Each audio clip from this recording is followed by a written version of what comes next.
काबिल एहतराम मीडिया के दोस्तों, अस्सलाम वालेकुम। आपके इल्म में है कि कल ये एक बहुत ही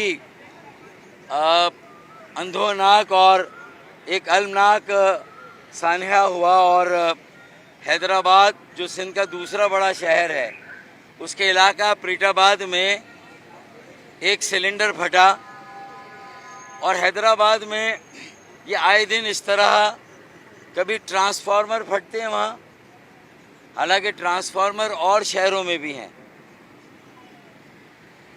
सिलेंडर फटते हैं वहाँ, जबकि अब पूरे मुल्क में और कराची में भी 50% से ज़्यादा घरों में भी गैस है नहीं, गैस की लोड शेडिंग है, गैस के सिर्फ बिल हैं तो सिलेंडर इस्तेमाल हो रहे हैं।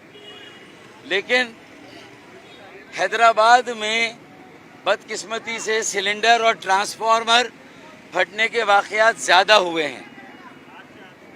मैं ये समझता हूँ कि अब इसमें मैं किसकी कोताही को तलाश करूँ या किसकी मुजरिमाना गफलत है।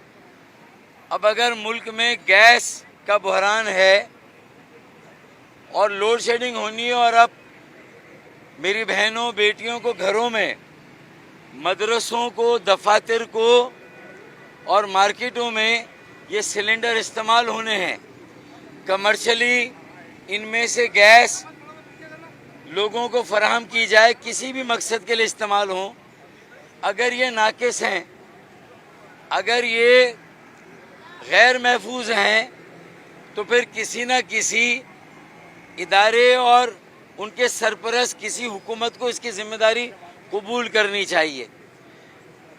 सिलेंडर की सप्लाई, सिलेंडर जिसमें 1% भी अगर रिस्क है तो उसको रेगुलेट करना, इस पूरी सनत को, इस पूरे कारोबार को, ये सूबाई हुकूमत का काम है।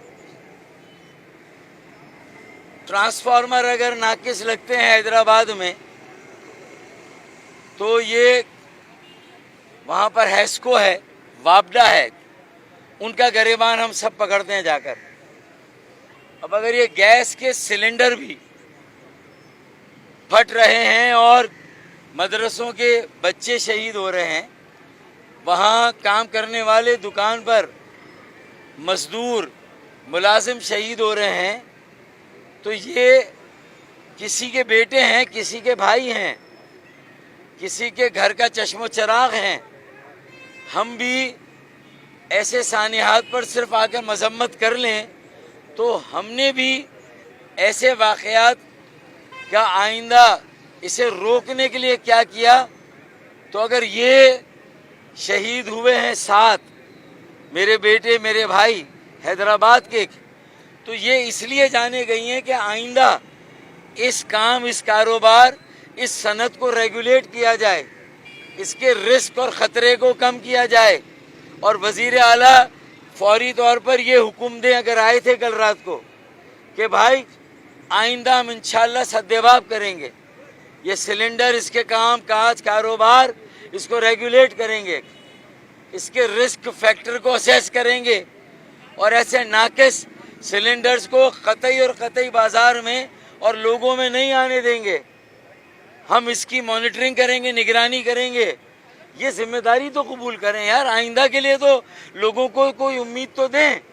मायूसी महंगाई, बेरोजगारी, हैदराबाद में तो रोजगार है ही नहीं, छोटी मोटी दुकानें खोल के लोग काम कर रहे हैं, तो अगर वो भी खतरा से दो चार हो तो इसका मतलब ये है कि हुकूमत कहाँ है। फिर मैं कोई सियासत नहीं कर रहा हुकूमत पे, अगर हम हुकूमत में होते सूबाई तो ये हमारी भी जिम्मेदारी थी, मैं इसे कबूल करता और आइंदा के लिए कहता कि इंशाअल्लाह आइंदा हम रोकथाम करेंगे ऐसे वाक़यात।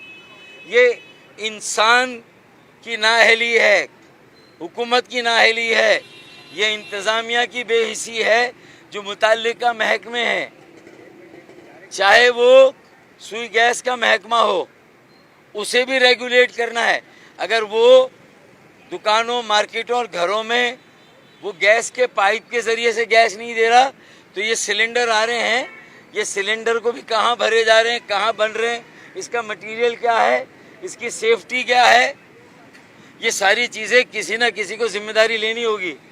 तो मेरी सारी गुफ्तगू का महासिल और मकसद आइंदा अब हमारे ये छोटे कारोबार और तिजारत से ताल्लुक़ रखने वाले, मदरसों में पढ़ने वाले बच्चे, स्कूलों में पढ़ने वाले तलबा तालबात बच्चे, ये अपनी ज़िंदगियों को हाथ में लेके फिरते हैं। मौत किसी भी वक्त आकर जो है वो इन पर हमला करती है और ये अपने प्यारों से बिछड़ जाते हैं।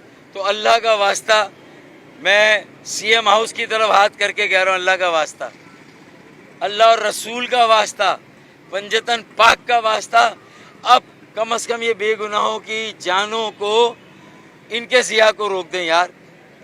बाकी तो ना महंगाई आप ख़त्म कर सके, ना बेरोज़गारी ख़त्म कर सके, ना जायज़ जिनको नौकरियां मिलनी चाहिए उनको दे सके। जाली डोमिसाइल पे 3.5 लाख लोग भरे।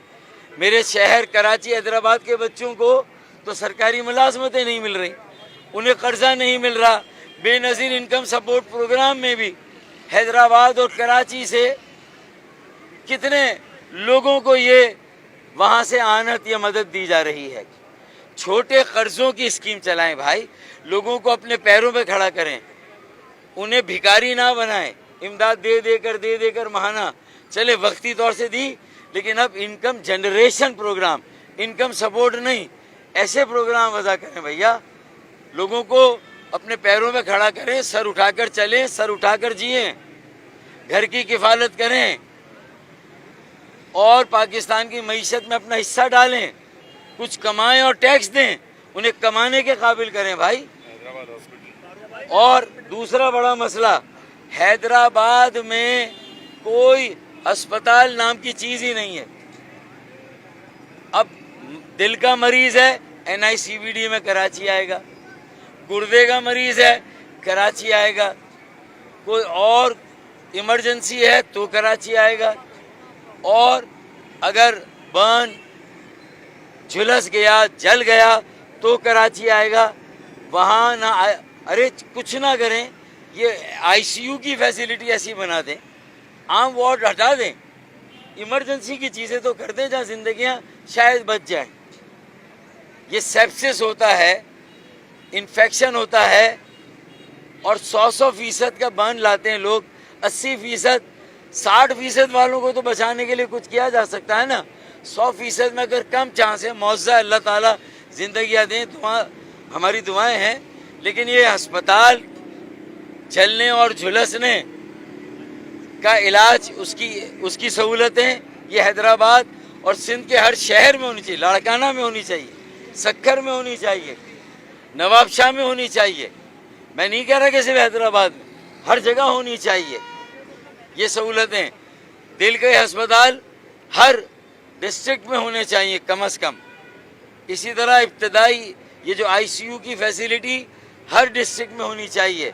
हम बजट में ये सारी तजावीज़ दे रहे हैं और मैं समझता हूँ कि MQM ताउन के लिए तैयार हैं। हमारे रज़ाकार यहाँ, हम शुरू में ऑर्गेनाइज नहीं कर सके, अब हमारे लोगों ने आके यहाँ के मसाइल देखे हैं, तो हम यहाँ पर कैंप लगा रहे हैं। जहाँ पानी है, जूस है, जो उनके अहले खाना यहाँ पर हैं, तो उनकी दाद रसी हम करेंगे इंशाअल्लाह।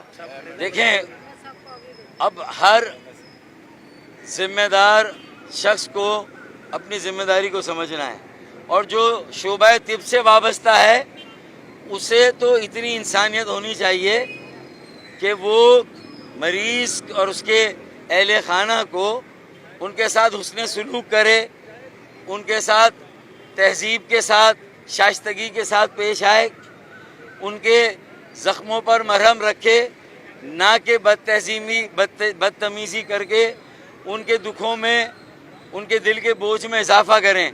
मैं उन्हें भी हाथ जोड़ के कहता हूँ कि भाई, ये किसी पर भी ऐसा वक्त आ सकता है यार। आज उनकी दुकान पर सिलेंडर फटा है, अल्लाह ना करे बेटा कल तुम्हारे घर में फट गया, फिर क्या करोगे? किसी पर भी ये वक्त आ सकता है। तो कम से कम अब ऐसी जगह पर तो रवैये अच्छे होने चाहिए, ये शिकायतें दूर होनी चाहिए।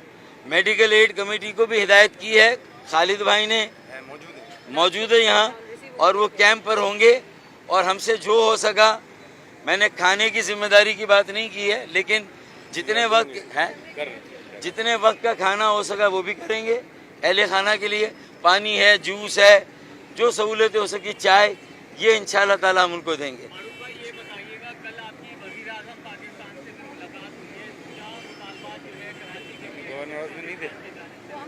गवर्नर हाउस में ब्रीफ किया हमने साफियों को, तो वहाँ से ले लें। हमने कहा है कि जो आग लगी है उसे भी बुझाना है, और ऐसी आग लगी है जो नज़र नहीं आती उसे भी बुझाना है, इस आग को भी बुझाना है, ये हमने कहा है। ये नहीं होना चाहिए जो बेइसी है कि जब घर की आग बुझी तो कुछ सामान बचा था जलने से, सो वो भी उनके हाथ लगा जो आग बुझाने आए थे। तो ये जो रवैये इनको ठीक करें, सियासी रवैये, जमहूरी रवैये एतमाद में लें, बजट ऐसे बनाएं जिसमें इंसाफ हो। सिंध के भाई, मैं तो कहता हूं कि दही सिंध के जो ज़मींदार किसान हारी हैं उनकी दाद रसी करें, उन्हें उनकी मेहनत का मुआवजा दें, उन्हें भी मौका दें आगे बढ़ने का। लैंड रिफॉर्म्स करें, ज़मीनों को तकसीम करके जो मेहनत करने वाले उनको दें। हर काबिले टैक्स आमदनी पर टैक्स हो, छोटे किसानों ज़मींदारों पर ना हो, बड़े वडेरों और जागीरदारों पर जिनकी अरबों खरबों की आमदनी है। ये गरीबों पर sales tax, sales tax, sales tax, दूध पर, चाय पर, पत्ती पर, तेल पर, नमक पर, मिर्च पर, हैं बिस्किट पर, हर चीज़ पर। फिर तेल, गैस, यानी जब ये तेल इंपोर्ट होता है पेट्रोल तो 17% का सेल्स टैक्स, फिर उस तेल से बिजली बनती है तो सेल्स टैक्स, गैस पर सेल्स टैक्स, गैस से बिजली बनती है तो सेल्स टैक्स, यानी 34% का सेल्स टैक्स है। ये भत्ता है। ये FBR के जो जराइम हैं उनको छुपाया जा रहा है कि वो टैक्स का टारगेट पूरा नहीं करते तो तेल की कीमतें बढ़ा दो।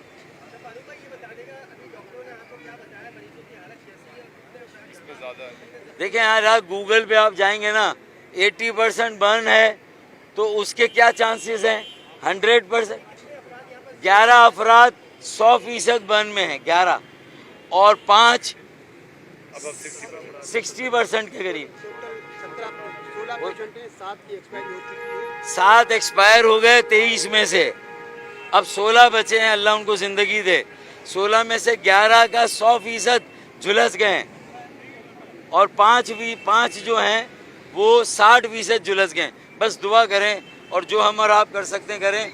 आइंदा ये सिलेंडर की तिजारत, कारोबार, इसका बिकना भरना, उसको रेगुलेट होना चाहिए। सेफ्टी की जिम्मेदारी हुकूमतों की है। बहुत शुक्रिया।